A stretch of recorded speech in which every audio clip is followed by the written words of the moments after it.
me hacen dos preguntas de blanqueo. Bueno, vamos a invitarlo a los colegas a pasar, así continuamos.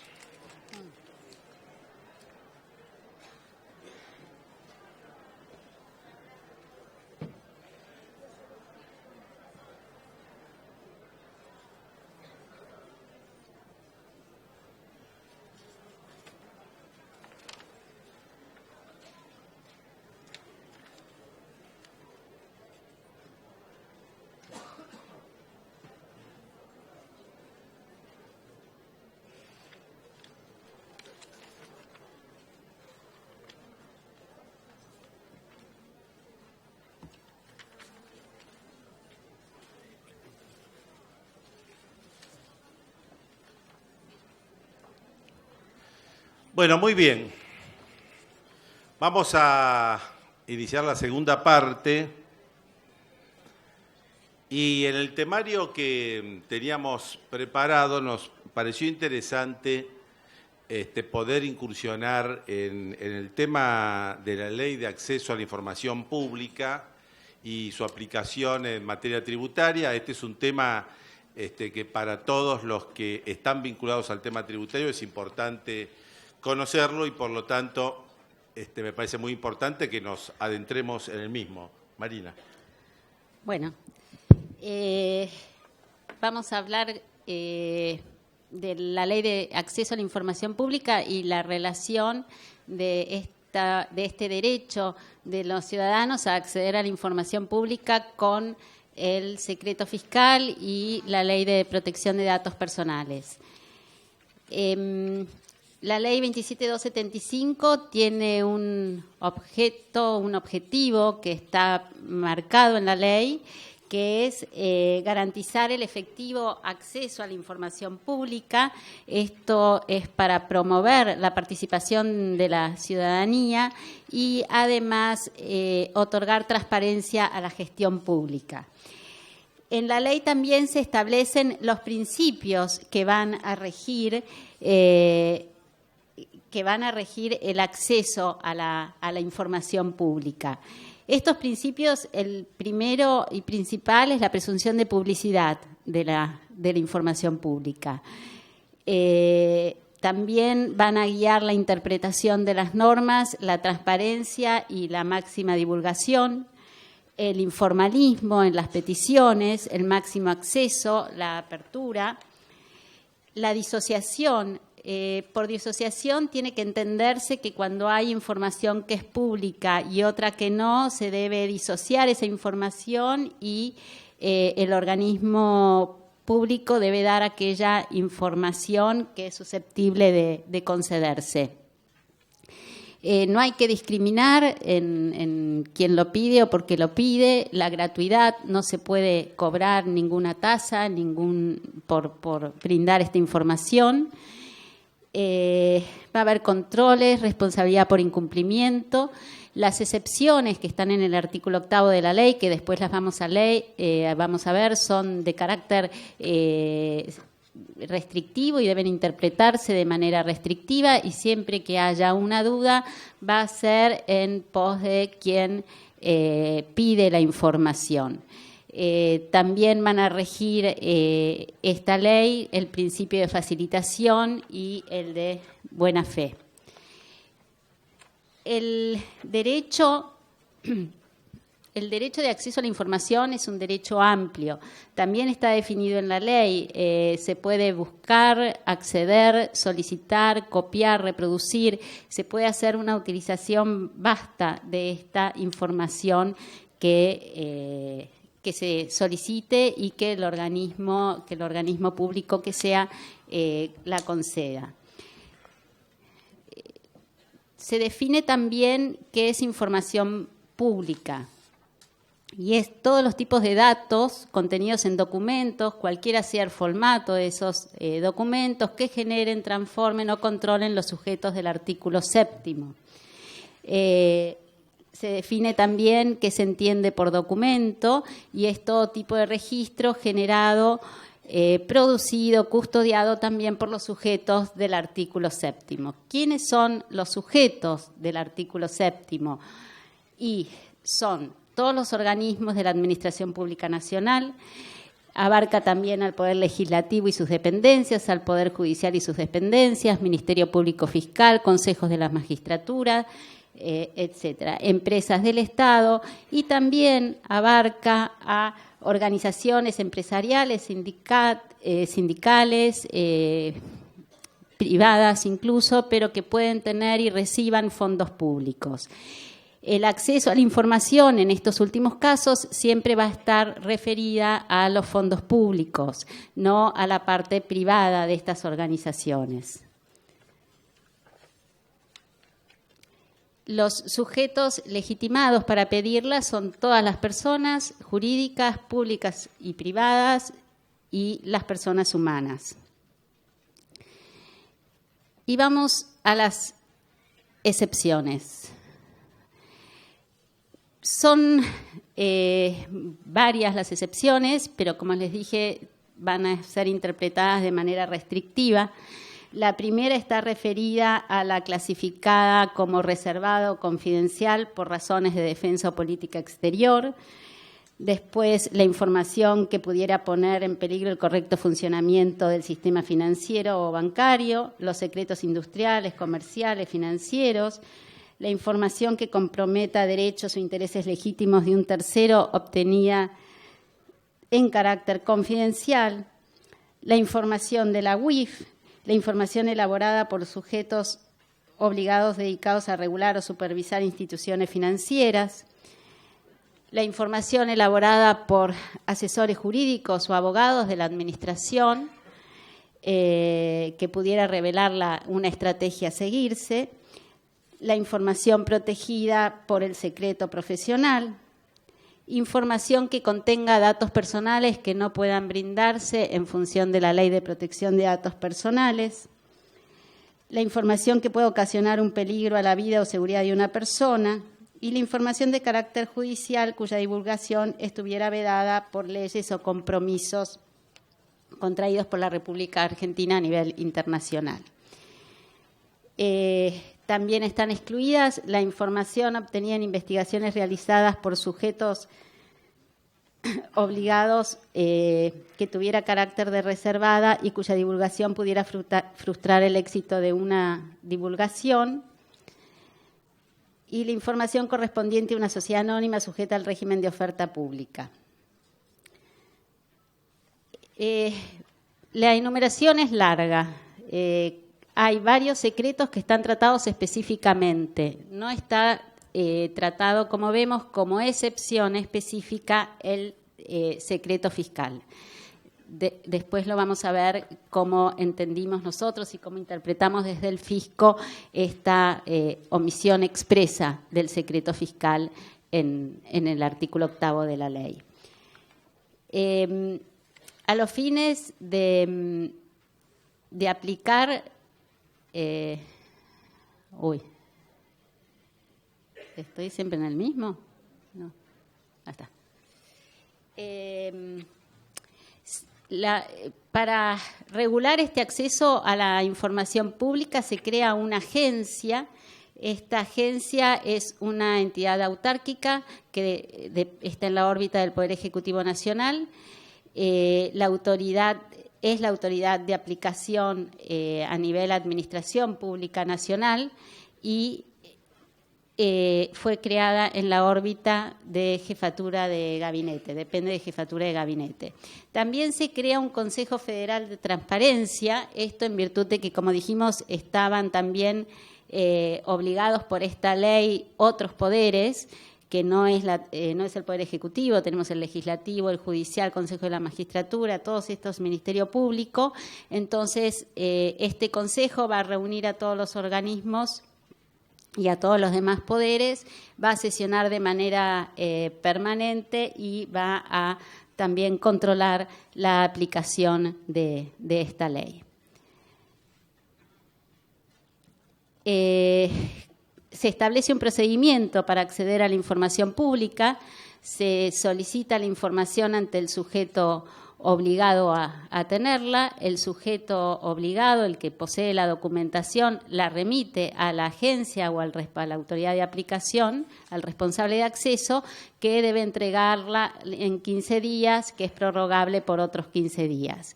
En caso de denegatoria también se establece un procedimiento que es por la vía del amparo. La denegatoria tiene que ser por acto fundado.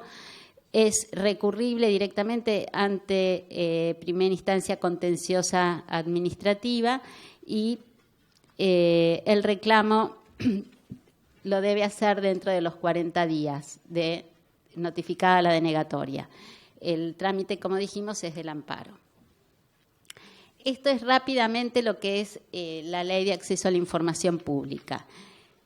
Vamos al ámbito fiscal. El ámbito fiscal, ustedes saben, lo nombró Humberto temprano. Tenemos el artículo 101 de la Ley 11.683, que establece el secreto fiscal en cabeza de la Administración Tributaria, en cabeza de los funcionarios de la Administración Fiscal y de las personas vinculadas a la Administración. Como sabemos, el secreto fiscal es la contracara de la declaración jurada, ¿no? Y de la, digamos, pesa sobre el contribuyente en el sistema de autodeclaración la obligación de declarar los bienes, de declarar las tenencias, de declarar todo su patrimonio ante el fisco y como contrapartida a eso y, digamos, con sustento en la inviolabilidad de los papeles privados y demás, se instituyó el secreto fiscal para que el contribuyente tenga la seguridad que esa información solo va a poder ser utilizada a los fines fiscales y para verificar el correcto cumplimiento de las obligaciones fiscales y que no va a poder ser utilizada en su contra en otros ámbitos.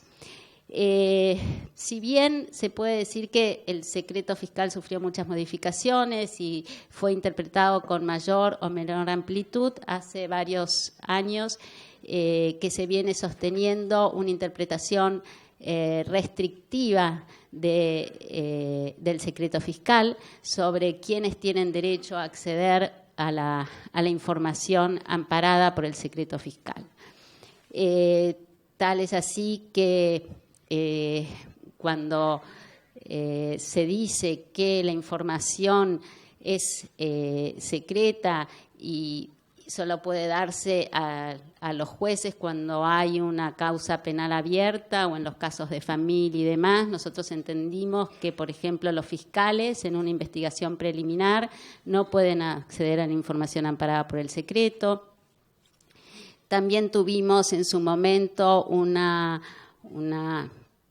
pelea o intercambio de posiciones con la UIF hasta que se reformó la ley de la UIF, pero tampoco, si bien nosotros como organismo estábamos obligados a reportar operaciones sospechosas, cuando la UIF nos requería información porque el ROS lo había generado otro organismo, nosotros no dábamos esa información, solamente la dábamos cuando el reporte de operaciones sospechosas lo hacía el propio fisco, como obligado a hacer el reporte. Eso hasta que cambió la ley de la UIF, incluso ahí hubo dictámenes de la Procuración del Tesoro. Ahora, por ejemplo, también, bueno, con la Oficina Anticorrupción y un poco también la presión de la OCDE y demás, está el tema de proporcionar información a la Oficina Anticorrupción. Ahí también entendemos que mientras no haya una causa penal abierta, y el juez lo requiera o lo requiera el fiscal que tenga delegada la instrucción de la causa, esa información es amparada por el secreto y no la damos.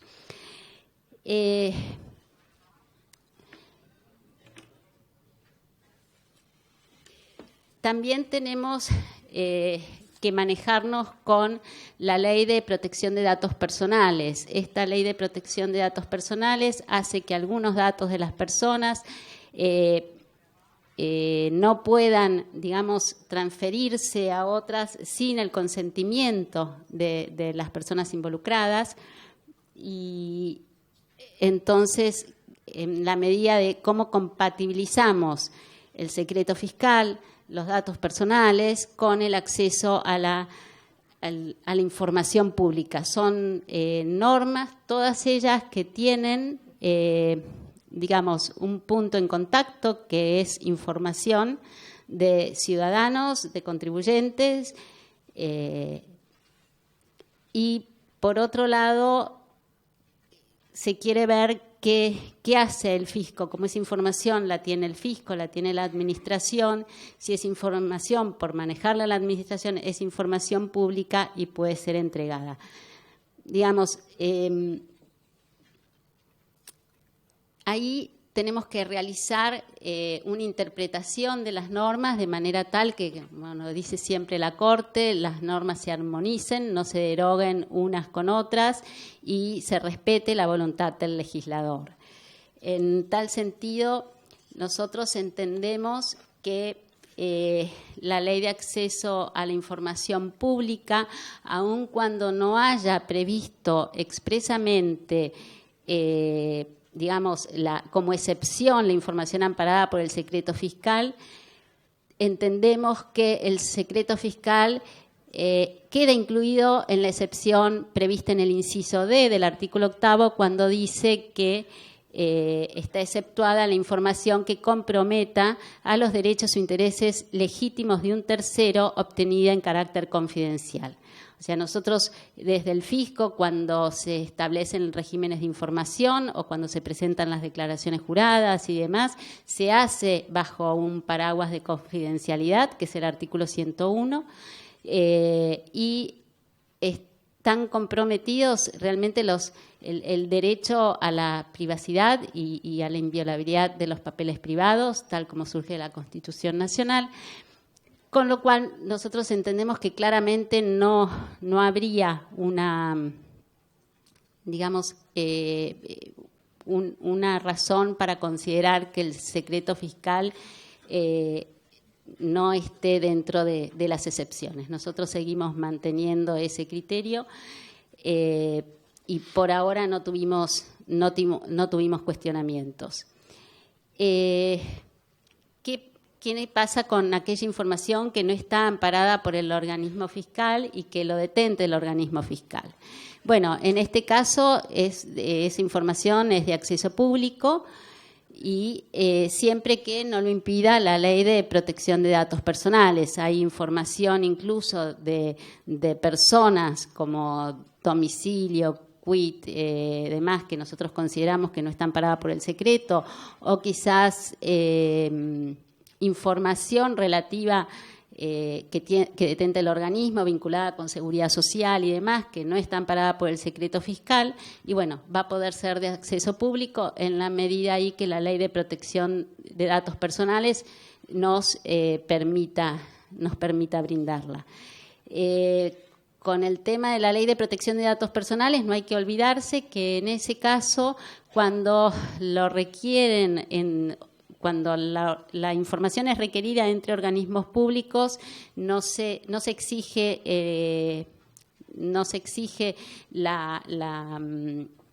digamos, la conformidad del titular de los datos para el intercambio, pero sí cuando la información la pide un particular o un tercero privado o ajeno.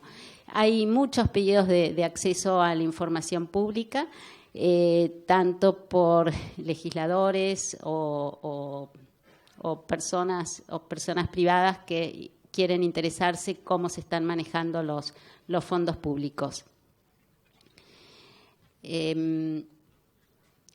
Otro tipo de información no amparada también, ya dijimos, va a ser de acceso público. Habrá que ver también en los casos que puedan aplicarse las excepciones previstas en otros incisos, como es la elaborada por los asesores jurídicos o abogados de la administración y demás. Ahí también podríamos ver algo.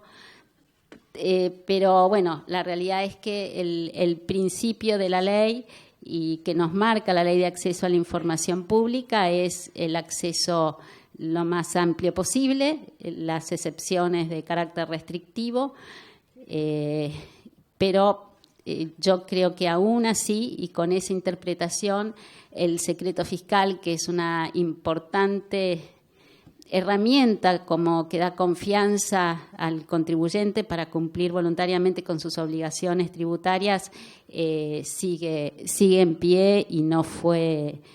Y esa es la posición de la Administración, ¿no?, que defiende esa guarda.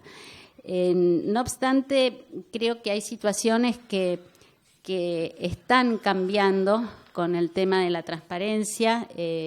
Hay exigencias, incluso no solo con el tema de la transferencia, sino con la facilitación de los trámites y de disminuir los costos y demás. Entonces, se está viendo desde un tema de modernización del Estado y no ocasionar muchas cargas de presentar determinada documentación que se presenta ante muchos organismos, presentarla en uno solo y ahí que se desparrame esa información.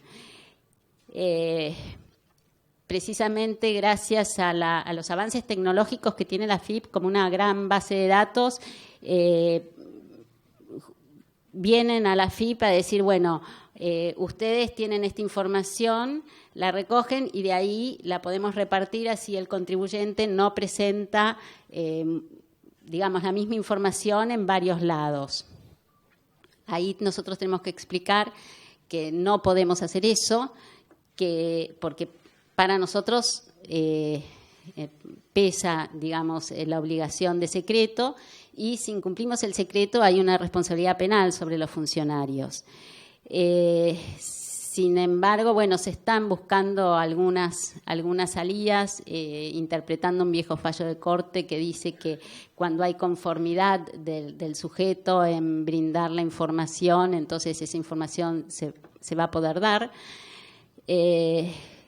Pero bueno, lo cierto es que se está tratando de compatibilizar esa línea que se está marcando desde el Poder Ejecutivo Nacional de facilitar trámites, de aminorar costos y demás, y en tal sentido la información que no sea secreta pueda ser brindada desde la Administración Tributaria. Otras veces lo que se hace es la AFIP actuar como ventanilla única de una misma información.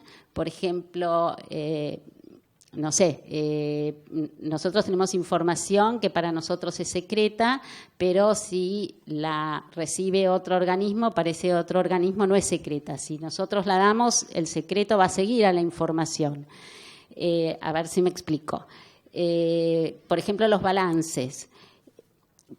Yo recibo los balances como Administración Tributaria. Esa información es amparada por el secreto fiscal, indudablemente, es información económica financiera, si no hay en un balance, no hay. Pero te dicen, bueno, pero los balances son públicos. Bueno, son públicos para el organismo que serían la IGJ o los registros públicos de comercio, que son la autoridad de aplicación en eso y piden vista. Igual que los registros públicos, los inmuebles. A mí la declaración de bienes personales me dicen los inmuebles, pero es información amparada por el secreto fiscal. Si yo voy a un registro público de propiedad horizontal, pido un informe de dominio, se lo van a dar. Pero esa información para el registro público es pública, pero no para la AFIP. A veces esto cuesta explicarlo. No sé si explicarlo, pero cuesta que se entienda del otro lado, como que uno pone ruedas para la facilitación de trámites y no quiera brindar la información. Pero la realidad es que nosotros esa información la obtenemos en el marco de la 11683 y con los resguardos y la confidencialidad que se hace en ese marco. Por lo cual, digamos, tratamos de que la facilitación de los trámites y demás se haga por otro lado. No obstante, les decía, a veces actuamos como ventanilla única porque quizás tenemos las herramientas y los sistemas, entonces, bueno, se presentan ante la AFIP, pero información que puede pedir tanto la FIP como la Secretaría CEPIME, por ejemplo.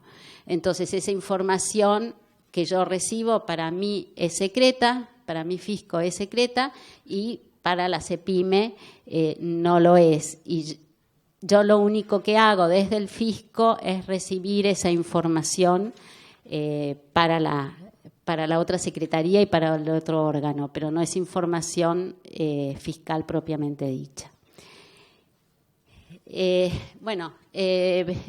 definitiva, desde el organismo lo que se busca siempre es proteger la información, no solo porque está en juego la responsabilidad penal de los funcionarios que violen el secreto fiscal, sino también porque entendemos que es una herramienta que da seguridad jurídica y que hace que los contribuyentes que sirva para mejorar el cumplimiento voluntario de las obligaciones tributarias. Tal es así que, como ustedes saben, en el caso del sinceramiento se hizo hincapié en el secreto fiscal. Como yo no quiero decir que hubo un secreto del secreto o más secreto, pero se recalcó el secreto de la información a través de la información de los bienes que se sinceraban. En eso yo creo que es una buena medida y que, bueno, estamos bregando a pesar de que se reciben muchos embates y con relación a este tema. Bueno, muchas gracias. Muchas gracias, Marina. Bueno, un ejemplo del tema de los trámites, Marina, que vos estabas comentando, podría ser lo que hoy está pasando con la central de balances o ventanilla que tiene la FIP en materia de balances, que se está aplicando, dicho sea de paso, para las pymes, pero que en realidad está proyectado a aplicarse con carácter generalizado. Entonces, ¿qué ocurre? La empresa, en realidad, lo que está haciendo es suministrar su estado contable a la FIP.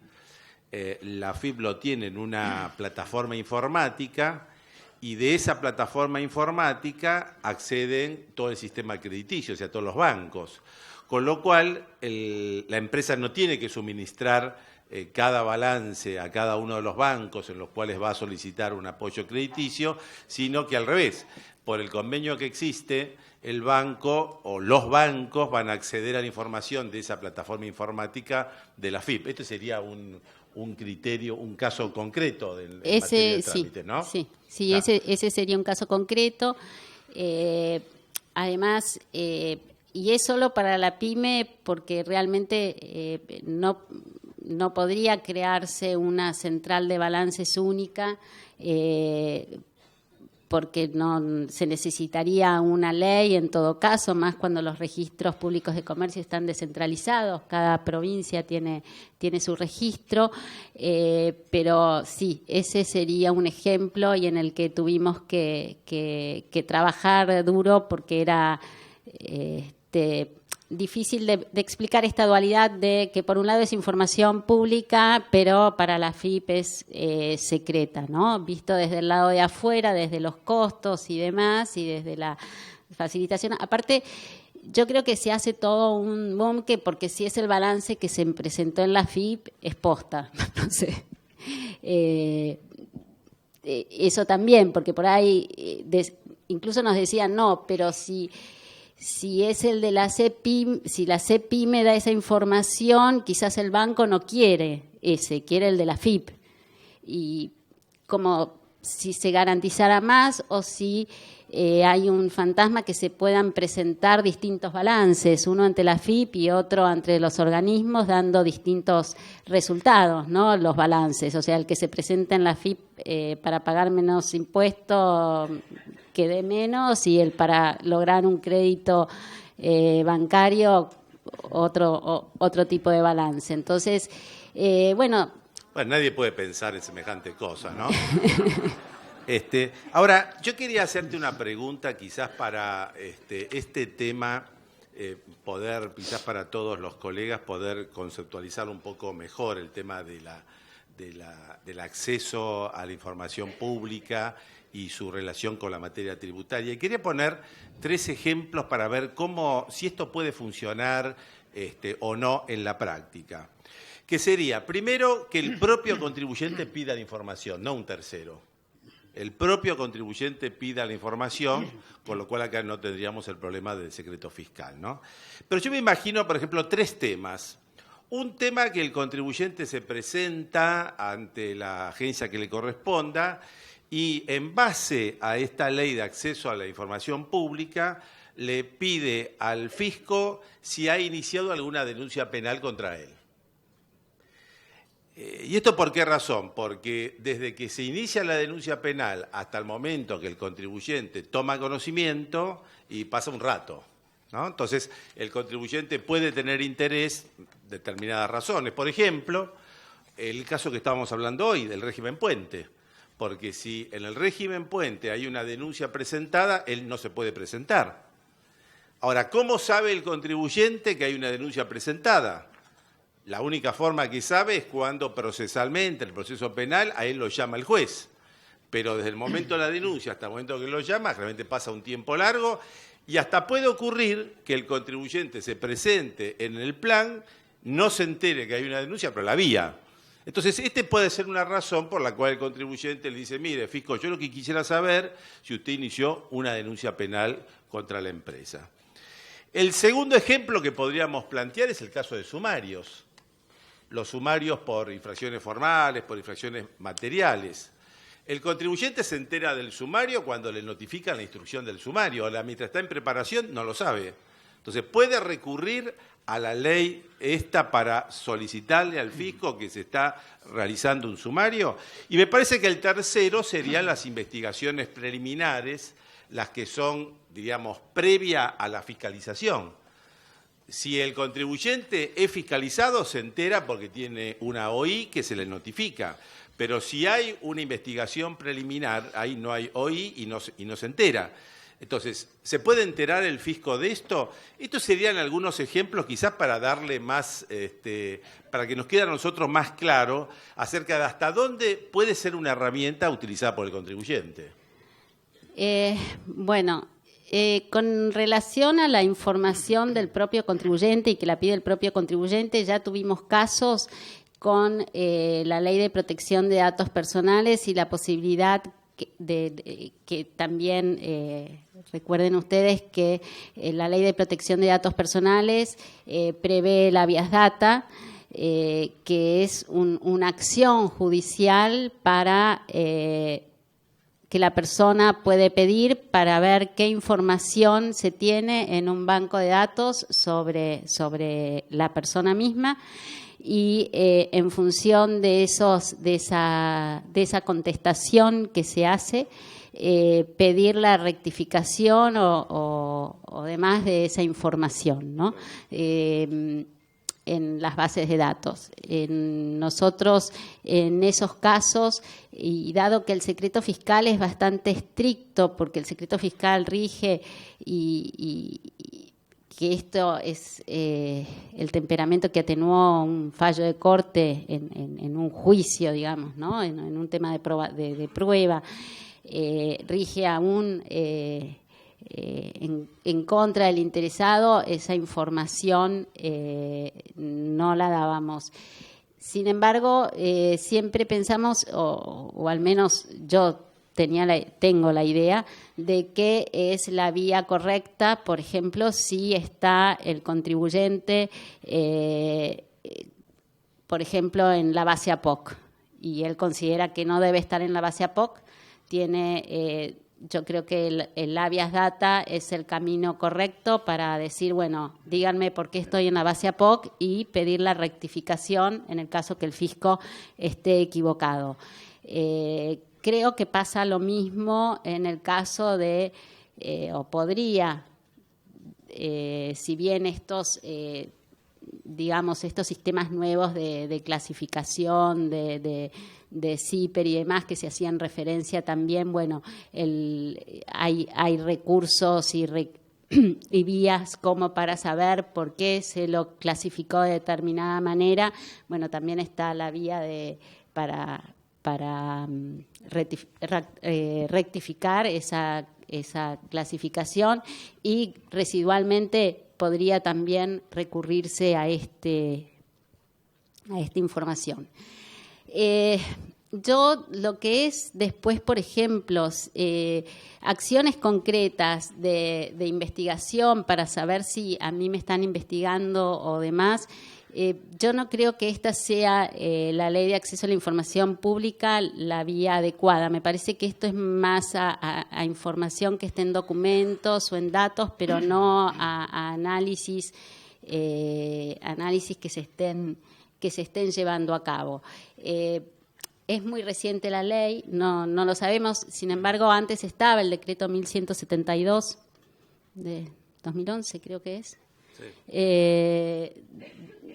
Pero no tuvimos pedidos específicos en tal sentido. Yo creo que cuando se canalizaron pedidos como el que vos decís, se invocó más la Ley de Protección de Datos Personales que la Ley de Acceso a la Información Pública.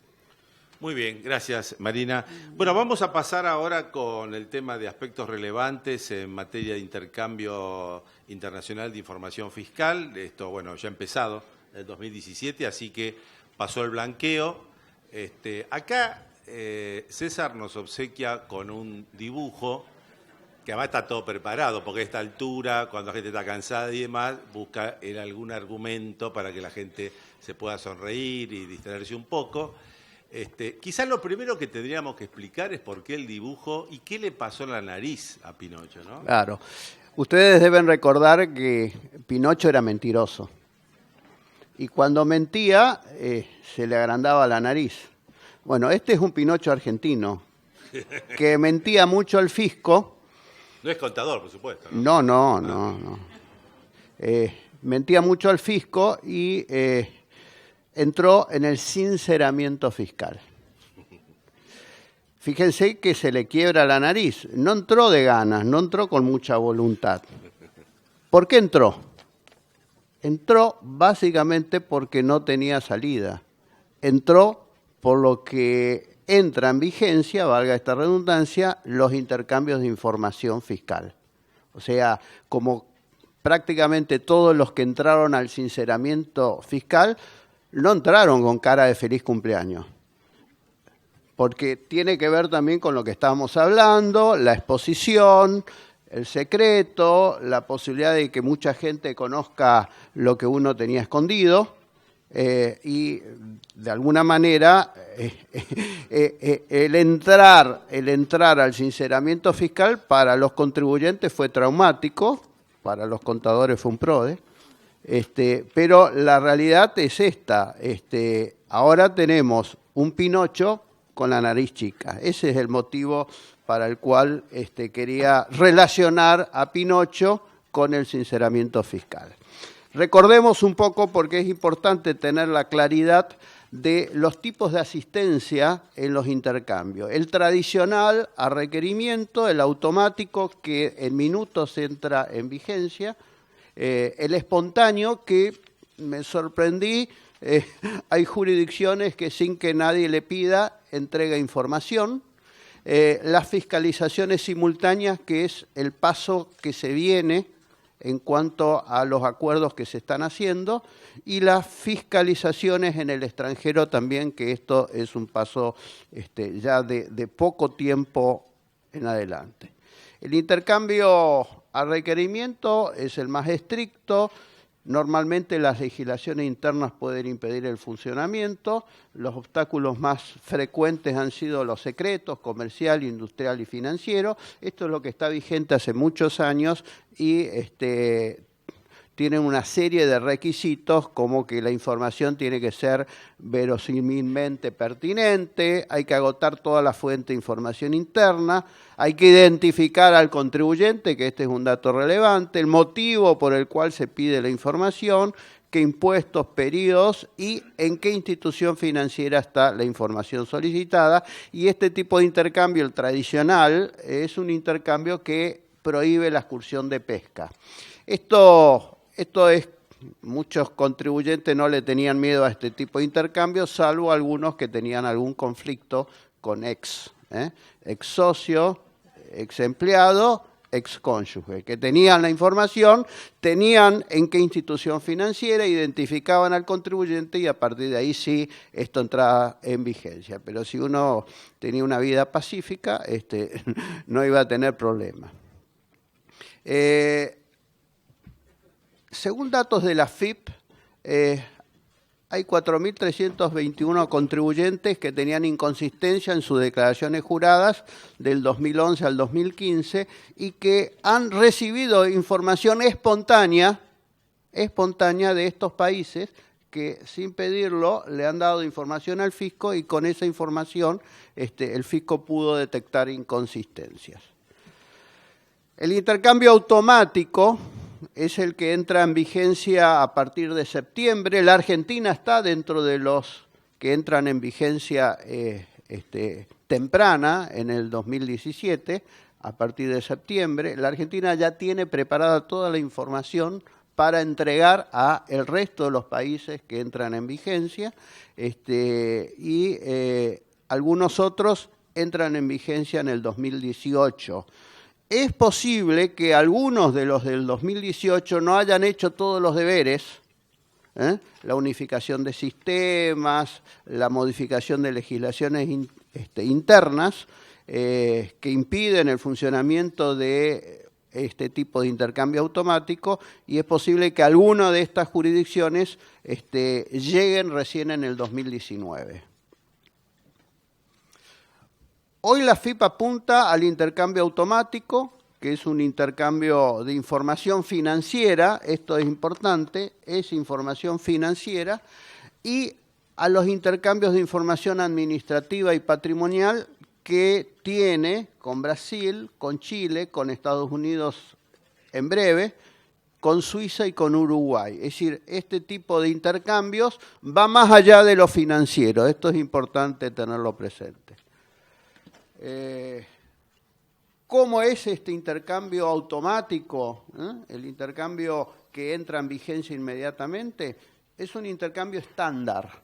O sea, lo que se va a transmitir entre las 101 jurisdicciones es un único formato sistémico para el intercambio. Y define toda la información financiera a ser reportada, con los componentes del reporte común estándar, o sea, que sea compatible con los sistemas de todas las jurisdicciones, por eso tardó en entrar en vigencia, esto se viene trabajando desde hace varios años. Eso establece reglas para la debida diligencia que deben seguir todos los responsables en suministrar la información, con un modelo de autoridad competente que es el que está revisando los procesos y el que está estableciendo las normas para el intercambio. Esto tiene un alcance amplio, o sea, no solo importa el titular de la cuenta, sino llega hasta el beneficiario final de la cuenta. Esto es importante. Algunos creían que jugando a las escondidas, teniendo varias estructuras, sociedades de distintas jurisdicciones, más algunos trusts, o sea, generar todo un laberinto para jugar a la escondida, la verdad que podía servir en otra etapa, con el intercambio automático no sirve. O sea que hoy lo que se viene en planificación fiscal es que todos los que se sinceraron como Pinocho ya deberían adelgazar esas estructuras que servían para otra cosa. Lo que se reporta son no solamente individuos, sociedades, sino también los trusts, y los obligados son bancos, brokers, vehículos de inversión colectiva, compañías de seguros, instituciones de custodia y depósito. La idea es tener un radar de todos los activos financieros que hay de argentinos en el mundo. Y todos los conceptos que son relevantes para la administración tributaria, los saldos de cuenta, los intereses, los dividendos, las rentas de seguro, la venta de activos, cualquier otra ganancia, cualquier pago efectuado. Y acá hay una distinción entre cuentas preexistentes y cuentas nuevas. Para las cuentas preexistentes de individuos no hay umbral mínimo para el reporte, para entidades es mayor a $250.000. Quiero decir que la Argentina, cuando reglamenta su propio intercambio para suministrar información a otros países, no respeta el umbral de $250.000, sino que lo establece en $100.000. O sea, baja más el umbral, la Argentina va a informar no a partir de los 250, sino a partir de los $100.000. Para las cuentas nuevas no hay umbral mínimo y hay una distinción entre cuentas de alto y de bajo valor, que es el $1 millón. Lo que hay que tener en cuenta que para las cuentas preexistentes, el intercambio del 2017 parte de saldos existentes al 31 de diciembre de 2015, o sea, ya está cargado en la base de datos diciembre de 2015 en adelante, y para las que reportan el 2018 es a partir del 31 de diciembre de 2016. ¿Cuáles son los procedimientos más importantes de la debida diligencia al domicilio? Porque la primera reacción que hubo con el sinceramiento es que muchos decían, me hago panameño, me hago paraguayo, me hago uruguayo o me hago de cualquier isla del Caribe, residente tributario, residente en otros países. El banco no me va a reportar porque yo le voy a presentar el documento de que soy paraguayo o panameño. Y muchos se hicieron la residencia en esos países, pero la verdad que no sirve para nada porque el régimen, la letra chica del intercambio de información obliga a las instituciones financieras a determinar con exactitud todas las posibles residencias tributarias que puede tener el contribuyente. Y si no lo hace, tienen responsabilidades. Y responsabilidades que tienen que ver básicamente con lavado de dinero, con complicidad en la evasión, etcétera. Fíjense, habrán observado cómo las instituciones financieras de banca privada han cambiado su actitud. Antes decían, mande todo lo que pueda, y no preguntamos casi nada. Ahora cualquier operación pasa por el departamento de compliance y hay que ver si autoriza, y si es de una cuenta a otra donde no es el mismo beneficiario hay que presentar una serie de documentación. Eso significa, traducido al castellano, que la responsabilidad de los oficiales de cuenta de las bancas privadas es importante y no están dispuestos, por lo menos las instituciones de primera línea, a correr demasiado riesgo. Y con las cuentas nuevas hay que presentar hasta el certificado de vacuna, dicho en forma cómica, ¿no? Para ver bien cuál es la residencia. En las cuentas menores a $1 millón hay que hacer un test de residencia permanente, hay que buscar la evidencia documental, todo tipo de indicios, y si falta la evidencia hay que reportar a todas las jurisdicciones posibles. Por eso digo, no sirve mucho, salvo que la institución financiera sea realmente cómplice del inversor, esos cambios de residencia. Y en cuentas de alto valor, el procedimiento de debida diligencia es mucho más estricto. Hay que conocer al cliente por parte del gerente y también el reporte a todas las instituciones posibles. A este señor apostaba mucha gente de la Argentina para no entrar en el sinceramiento. Decían, si gana Trump, es más, tenían ganas de ir a votar por Trump, para que decir no, porque el intercambio con Estados Unidos, el acuerdo previo se firmó con Obama. Muchos decían, si ganaba Trump, no iba a seguir el intercambio. Bueno, la verdad es que tiene mucho impulso. Primero voy a explicar cómo es este intercambio con Estados Unidos, que todavía no está vigente. Con Estados Unidos para todos los impuestos federales en Estados Unidos y para la Argentina todos los impuestos administrados por AFIP. También incluye cualquier impuesto futuro que se vaya a crear y excluye lo de derechos aduaneros porque ya hay un intercambio aduanero con Estados Unidos vigente. Esto es importante. La autoridad competente en Estados Unidos es la Secretaría de Hacienda y en la Argentina es la AFIP.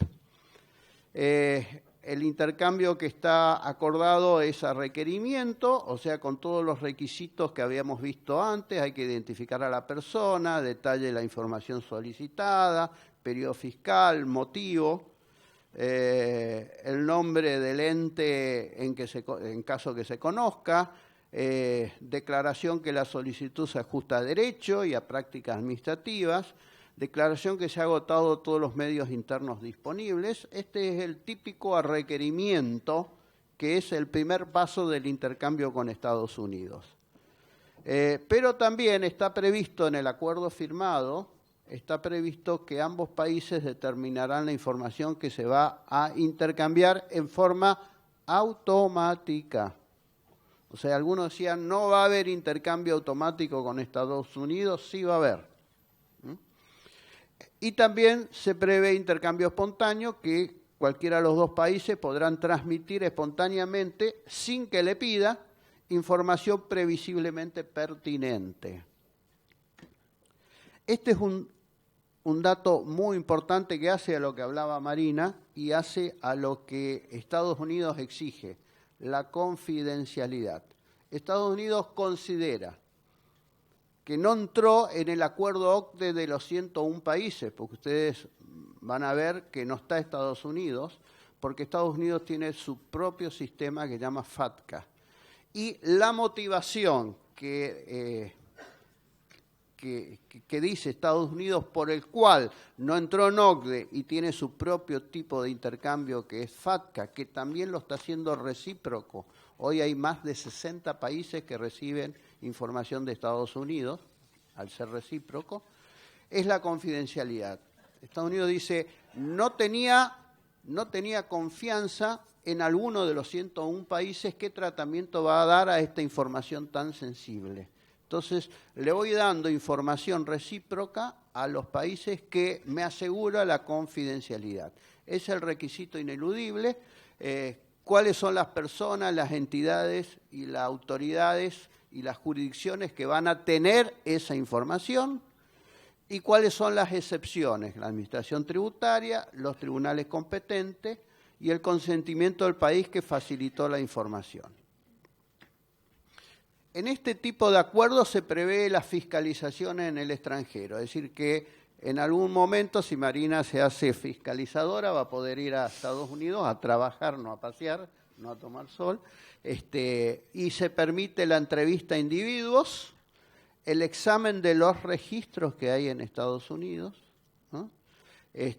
Obviamente que debe agotarse todos los medios internos disponibles en su propio territorio, salvo que haya dificultades desproporcionadas.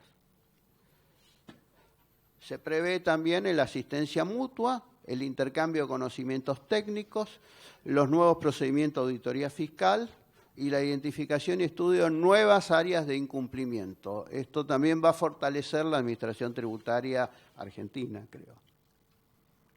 Bueno, el tema de la vigencia es importante.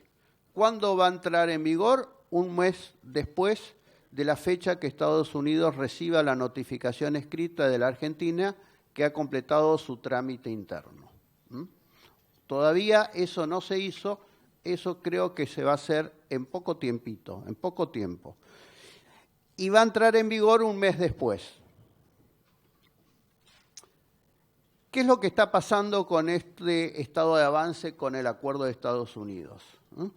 A principios del 2017, Estados Unidos ha elevado un requerimiento de información a la Argentina vinculado principalmente con el secreto fiscal, que es un tema que le preocupa, con la utilización de la base de datos, es decir, cómo va a ser resguardada esa base de datos, y la confidencialidad. Los requerimientos estaban vinculados con este tema. Es más, después que se contestó, vinieron diputados y senadores para verificar el cumplimiento in situ. O sea que es un tema que está avanzando. Le han pedido un dictamen jurídico a ver si para poner en marcha este operativo hace falta una aprobación del Congreso argentino. Ya se elevó ese dictamen jurídico donde no es necesaria la aprobación porque no es un convenio de doble imposición, sino es un acuerdo de intercambio de información,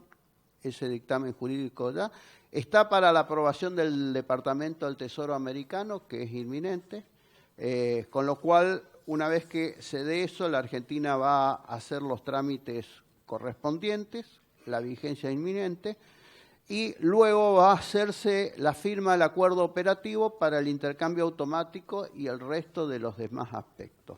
Si yo hago un eje de tiempo, en este eje de tiempo lo importante es distinguir efectos de vigencia, porque la vigencia va a ser previa a los efectos.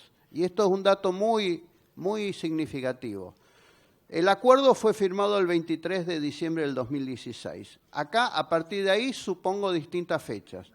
Supongamos que la Argentina haga la notificación el día de mañana, va a entrar en vigor 30 días después.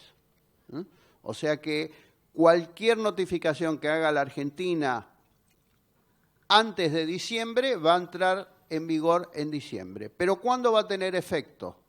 A partir de ejercicios fiscales que inicien, resalto, remarco y subrayo, inicien a partir del 1 de enero del año siguiente a la entrada en vigor. Traducido significa, suponiendo que entra en vigencia durante este año 2017, esto va a tener efecto para ejercicios que inicien 1 de enero de 2018. Y acá hago una reflexión. Significa que habría que esperar que termine el ejercicio fiscal 2018 para poder brindar información sobre el 2018. Pero el pedido de información no va a poder ser antes de que cierre el ejercicio fiscal. Algo parecido sucedió con Uruguay, que tenía también una cláusula de efectos a partir de ejercicios que iniciaban. En el Uruguay fue 13 de febrero de 2013, ejercicios que iniciaban, con lo cual el efecto concreto tardó algunos años porque tenía que cerrar el ejercicio que iniciaba. Esto es importante tener en cuenta, diferencia de efectos con vigencia. Claro, cuando hablamos de intercambio de información, estamos hablando de información muy sensible. Y como decía Humberto también, ojo que los bancos hoy no deben pedir copia de las declaraciones juradas que están acostumbrados a pedir y siguen pidiendo.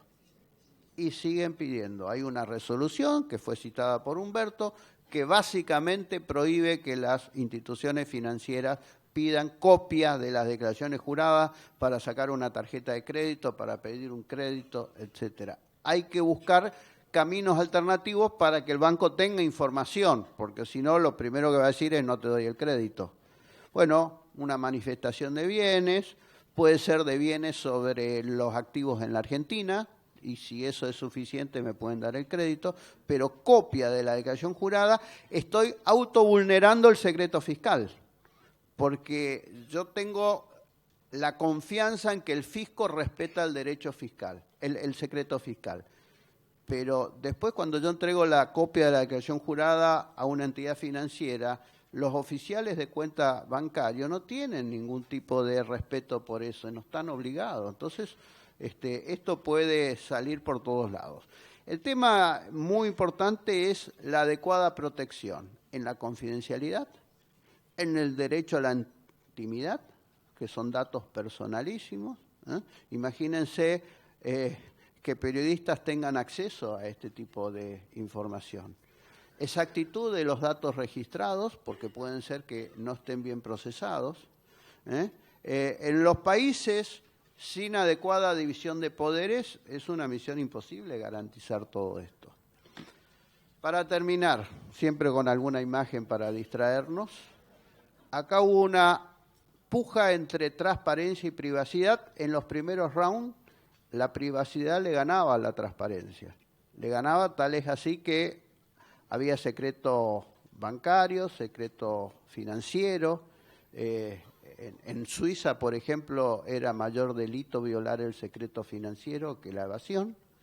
Y ganaba la privacidad. Y ahora se dio vuelta el resultado y yo diría que la privacidad está en knockout. Ganó la transparencia. y esa transparencia, desde mi punto de vista, no tiene camino de retorno. Muchas gracias. Muy bien, muchas gracias, César. Quizás, César, nos quedaría un tema para la reflexión, porque habida cuenta que Estados Unidos es la plaza más importante de inversión para los argentinos, y habida cuenta que hasta último momento hubo contribuyentes que no entraron al blanqueo pensando justamente el efecto Trump, que todo esto no se iba a aplicar, los hechos posteriores están demostrando todo lo contrario. Pero bueno, esto es donde uno se ponga a mirar el diario, ¿no? En qué momento. Y como consecuencia de eso, mucha gente quedó fuera del blanqueo y a su vez con la posibilidad de ser detectada. ¿Qué puede pasar con todo esto? Y lo que tiene que hacer es rezar.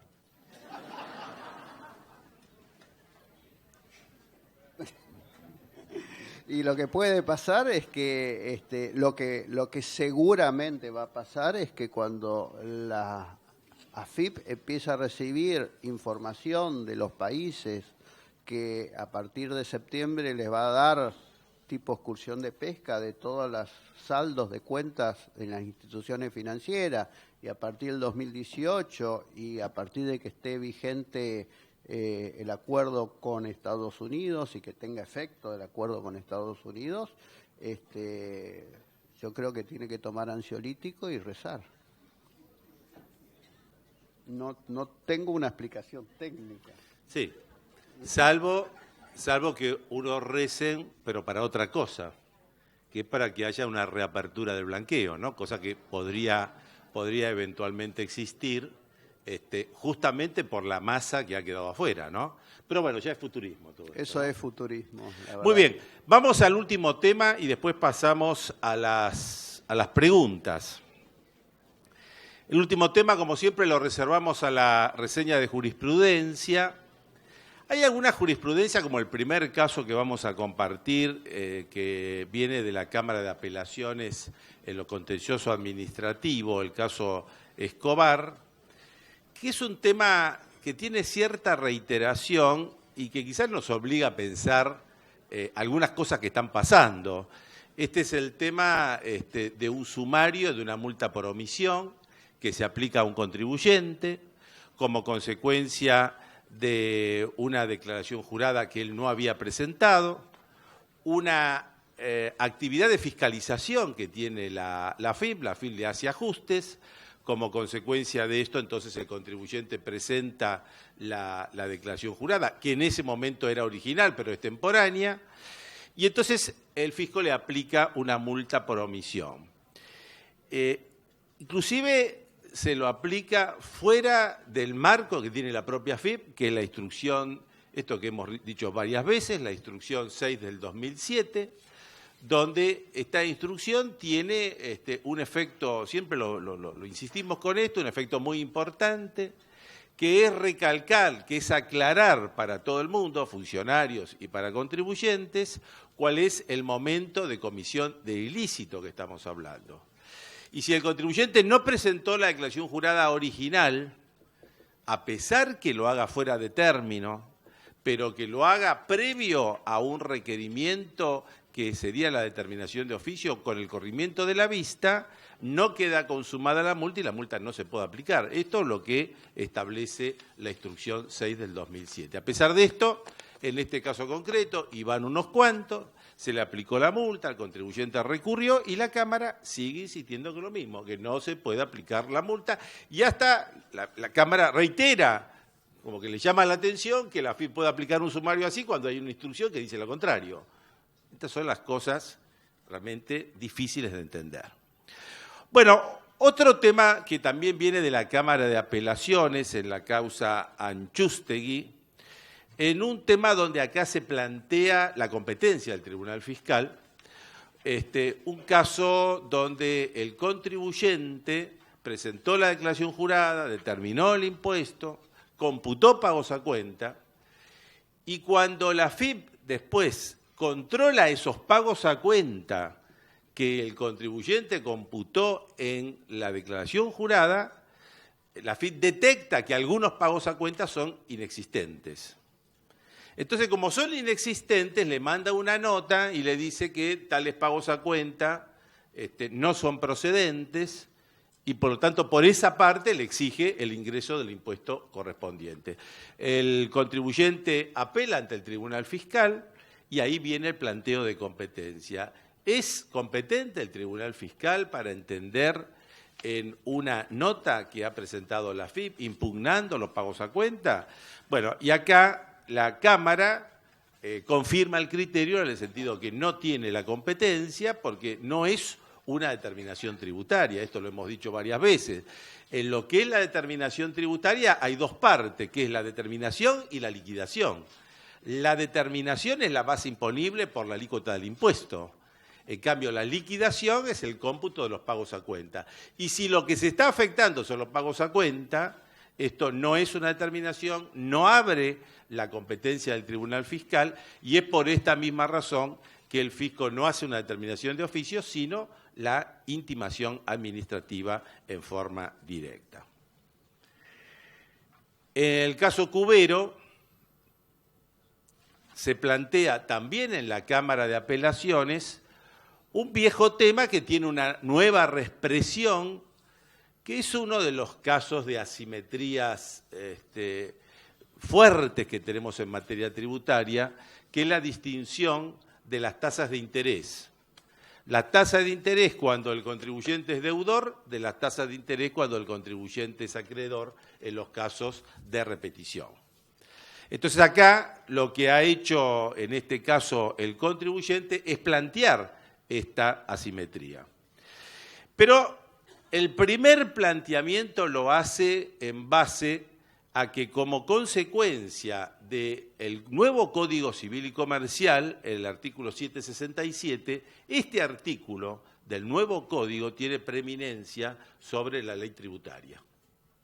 Y en esta posición la Cámara dice que esto no es así, porque la norma específica en materia de interés de repetición lo da la Ley de Procedimiento Fiscal y, por lo tanto, en nada el Código Civil puede modificar esta situación. Pero inmediatamente viene el segundo planteo, que es el planteo de inconstitucionalidad por esta asimetría en la relación fisco-deudor, fisco-acreedor. Y acá el contribuyente recurre a un antecedente de la Corte, que es el caso Alubia, señalando que este caso, bueno, está a favor de su posición. Y entonces dice la Cámara, dice, no, en realidad ese antecedente de la Corte tampoco es a favor del contribuyente, porque este caso que venía con una inconstitucionalidad declarada por la Cámara de Apelaciones de Salta, que después va a la Corte, venía con la declaración de inconstitucionalidad de la resolución de economía, que justamente establece esta tasa de interés menor para los casos de repetición. Sin embargo, dice la Cámara que en realidad lo que hizo la Corte es planchar con el artículo 280, con lo cual no se expidió sobre el fondo del asunto, con lo cual ese antecedente que esgrimía el contribuyente no era un antecedente válido y entonces seguimos con esta posición de la asimetría en este tipo de situaciones. Volvemos acá a señalar en el caso Rina Iberia un antecedente que tenemos, un antecedente anterior, en este caso es dictamen de la Procuración General de la Nación, y esto es sobre el tema de las impugnaciones en materia de la reorganización empresaria, tema este que ya hemos mencionado en otra oportunidad. Acá ustedes saben que hay un tema procesal, formal y un tema material. Y acá lo que se refiere a la Procuradora es un tema estrictamente procesal. Y acá hemos dicho más de una vez que el problema que se origina es el doble camino procesal, porque por un lado el fisco lo que hace en determinadas situaciones es impugnar la reorganización y en un procedimiento posterior, que es la determinación de oficio, lo que hace es determinar el impuesto que corresponde como consecuencia a la impugnación de la reorganización. Con lo cual, hay dos procedimientos que avanzan en dos caminos distintos. La posición de la Procuradora, este es un dictamen del 26 de mayo, siguiendo la línea de una línea anterior, la Procuradora dice contrario al procedimiento del fisco, que la única forma procesal para impugnar una reorganización empresaria es la determinación de oficio. Y no hay dos procedimientos. Con lo cual, ese primer procedimiento que utiliza el fisco no sería válido porque debería estar dentro de la determinación de oficio, que desde el punto de vista de la Procuración debería reunir ambas cosas, o sea, la impugnación y la determinación de los impuestos resultantes. Sobre esto todavía no no se expidió la Corte.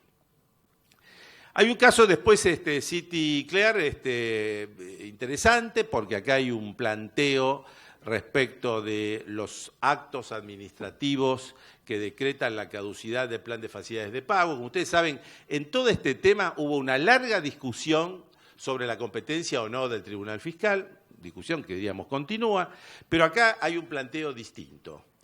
Como en este caso determinado, ese acto administrativo es firmado por un contador, el contribuyente lo que pidió es la nulidad del acto porque faltaba el dictamen jurídico. Y entonces dice el Tribunal Fiscal que en realidad en estos casos no se exige el dictamen jurídico. Esta es la posición que se llega en este caso City Clear.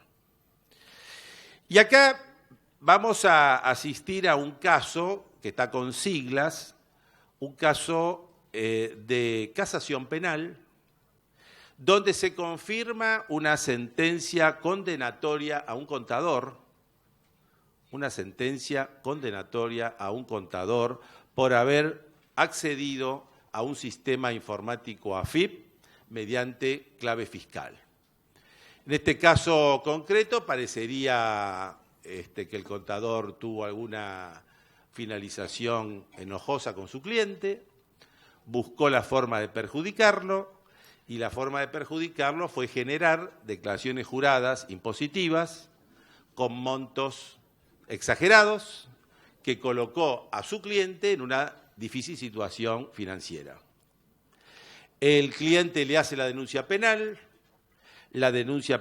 tiene resolución en primera instancia y lo condenan al contador porque lo encontraron culpable de haber sido el autor material a través del IP detectado por la utilización de estas facturas, mejor dicho, de estas declaraciones juradas.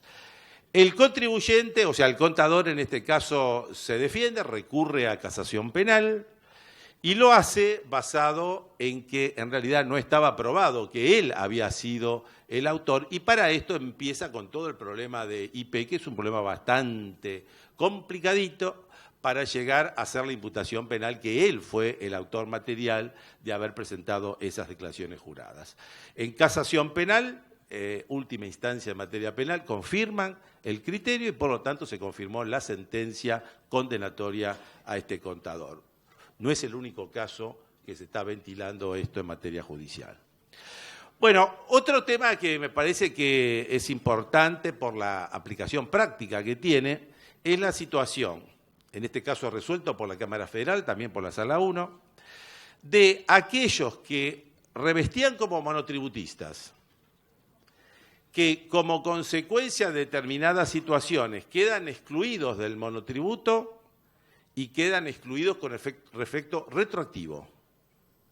Efecto retroactivo dado por la propia Administración Tributaria. Entonces, el tema en discusión, ¿cuál es?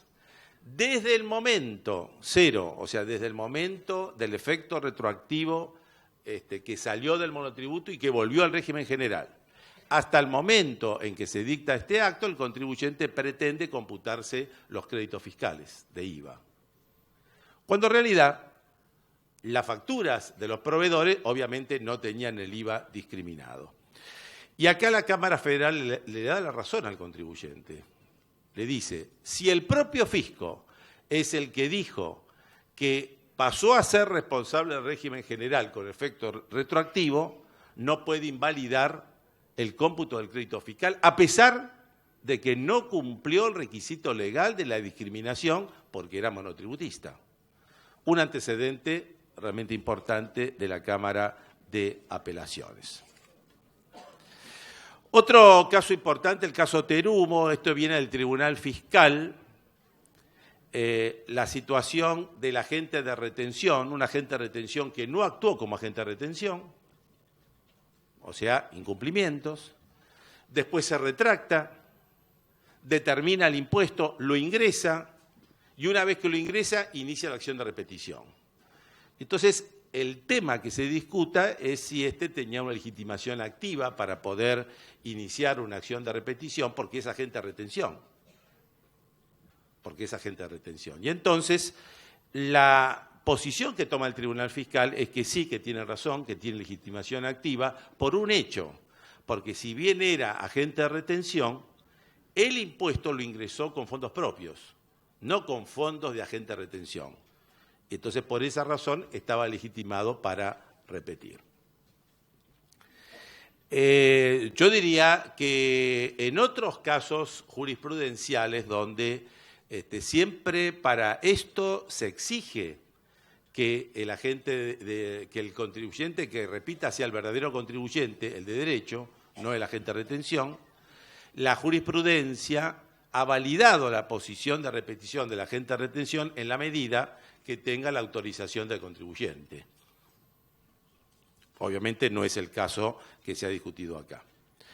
Un caso para tenerlo en cuenta de la Cámara de Apelaciones, compañía procesadora de carnes de la Cámara de Apelaciones, un caso de los tantos de impugnación de facturas apócrifas, pero en este caso revocada la decisión por la Cámara, o sea, convalidado el criterio del contribuyente, y acá ustedes pueden ver qué elementos tomó la justicia para dar por acreditada la capacidad económica del proveedor y, por lo tanto, para revocar la determinación del fisco.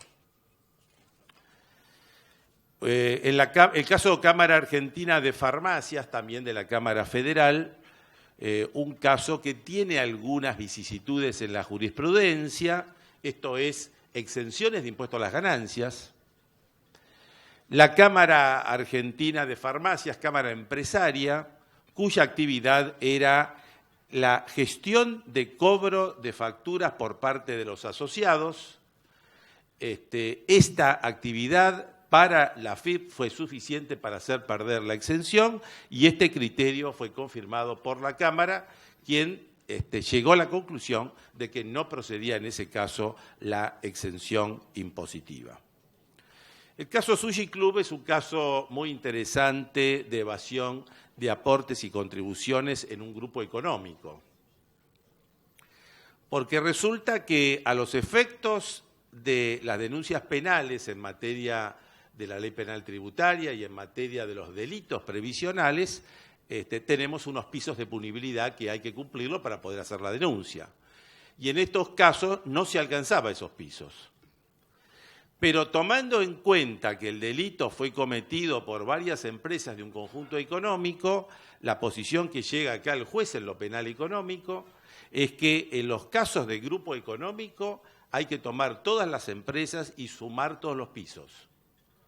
Con lo cual, con este criterio particular del juzgado penal económico número 9, al sumar todos los pisos se superaba el piso de punibilidad y por lo tanto procedía la denuncia penal. Bueno, hay otro caso que también se presenta con el doble camino, el contribuyente que es excluido del monotributo y por el otro lado después le viene la determinación de lo que son los impuestos del régimen general más seguridad social. Entonces, dos caminos procesales distintos, el contribuyente que plantea una excepción de litispendencia por conexidad, obviamente porque están vinculados a la misma razón, y el Tribunal Fiscal resolvió positivamente el pedido que hizo el contribuyente. Un nuevo caso que ahora viene de casación penal en este tema donde lo vemos repetido una y otra vez y donde la conclusión de casación penal es que la falta de presentación de declaración jurada por sí sola no constituye un ardid idóneo a los efectos del delito de evasión fiscal, el solo hecho de la falta de presentación de declaración jurada. Un tema del Tribunal Fiscal en uno de los antecedentes, unos primeros antecedentes del Tribunal Fiscal en precio de transferencia sobre este tema, que llega el Tribunal Fiscal a decir que los lineamientos de OCDE en materia de precio de transferencia no se aplican en la República Argentina en la medida que no tenga respaldo en la normativa vigente. O sea, si se pretende aplicar un lineamiento de OCDE en algo que no tenga una disposición normativa, estos lineamientos no son aplicables según el Tribunal Fiscal. Y después tenemos un caso de un abogado muy particular. Este abogado era un presidente de una sociedad anónima. Este abogado se contrata el estudio del cual era el dueño para una tarea profesional. Por lo tanto, factura los servicios, él mismo se lo paga, porque la sociedad se lo paga al estudio, que era el mismo.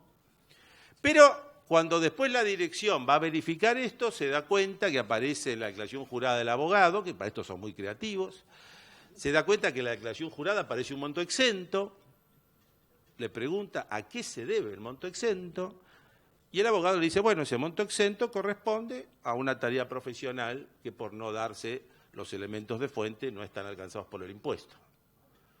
Obviamente la dirección le hace una determinación de oficio y llega esto al Tribunal Fiscal, donde se termina discutiendo si procede o no el impuesto a las ganancias sobre esa prestación de servicio. Creo que vale la pena que le diga cómo terminó esto, ¿no? Bueno, un caso muy interesante que también viene de la Cámara Federal, un caso de reintegro de IVA por exportaciones, donde el fisco le impugna a un contribuyente el reintegro de IVA de exportaciones por un hecho, que es el error que comete el contribuyente en la posición arancelaria. Y entonces la Cámara de Apelaciones, la Sala 1, dice que el error que puede cometer en el permiso de embarque el contribuyente en la posición arancelaria no es suficiente para dejar sin efecto el reintegro de IVA de exportaciones. Esto de forma retroactiva lo hemos dicho, y ya para cerrar todo esto, un antecedente importante que viene de la Cámara Contenciosa de la Provincia de Buenos Aires. Ustedes saben que hay un formulario, AFIP 1116B, que se utiliza en operaciones primarias de compraventa de granos, y la posición que llega la Cámara Contenciosa de Provincia de Buenos Aires es que esos formularios no se encuentran sujetos al impuesto de sellos. Dicho sea de paso, esta es la posición que tiene ARBA. Hay un caso del Tribunal Fiscal, el caso Racioni, ya estamos cerrando, donde se discute el tema de la procedencia de un recurso de repetición que había sido planteado a través de una carta documento, donde acá el Tribunal Fiscal dice que este es un procedimiento válido para tener por cumplido el requisito formal en lo que hace a esta materia. El caso del Tribunal Fiscal Sofaarte es un caso interesante porque acá el Tribunal Fiscal llega a concluir acerca de que no procede la aplicación del blanqueo de la Ley 26860, el anterior, el blanqueo Cedines, a determinaciones de oficio, donde se impugnó los pasivos por simulación por existir una falta de nexo causal entre las divisas declaradas y las operaciones cuestionadas. Y un antecedente muy importante es el fallo plenario de la Cámara de Apelaciones reciente, el caso de las 2C, donde la Cámara de Apelaciones en fallo plenario determina que el Tribunal Fiscal tiene competencia en el reintegro de crédito fiscal IVA exportaciones, como ustedes saben, tema que venía con posiciones encontradas entre las 4 salas del Tribunal Fiscal. El anteúltimo caso del Tribunal Fiscal, también el caso de la improcedencia del tratamiento de mejoras como parte de un inquilino, sino de gastos necesarios, Uno de los casos que hay que tener en cuenta, porque es generalmente la distinción entre lo que es una mejora y un gasto necesario de deducir el impuesto a las ganancias, a veces pasa por un hilo muy fino. Acá hay una posición concreta del Tribunal Fiscal, donde llega a determinar que esto no es una mejora, sino esto es un gasto deducible. Y por último, y también en esta misma causa, hay otra definición importante del Tribunal Fiscal respecto del ajuste de disposición de fondos a terceros, donde el Tribunal Fiscal, con acierto, dice que esta presunción se aplica en el caso de un director accionista. Es decir, el director accionista es un tercero a los efectos de la ley de impuesto a la ganancia, y como es un tercero, a pesar que sea director y accionista, es un tercero por la separabilidad jurídica que tienen la sociedad respecto de sus componentes, y por lo tanto procede esa presunción de lo que es la disposición de fondos. Nos quedamos sin tiempo, las preguntas las vamos a subir en la página. Las preguntas de la sesión anterior ya están subidos en la página para que quiera verlo. Y nuevamente el agradecimiento por acompañarnos durante esta mañana, y lo invitamos para el 20 de septiembre, donde vamos a festejar anticipadamente el Día de la Primavera. Gracias a todos. Muy bien. ¿Qué, Marina? Igualmente. Sí, señor. Déjamelas que yo las paso ahora.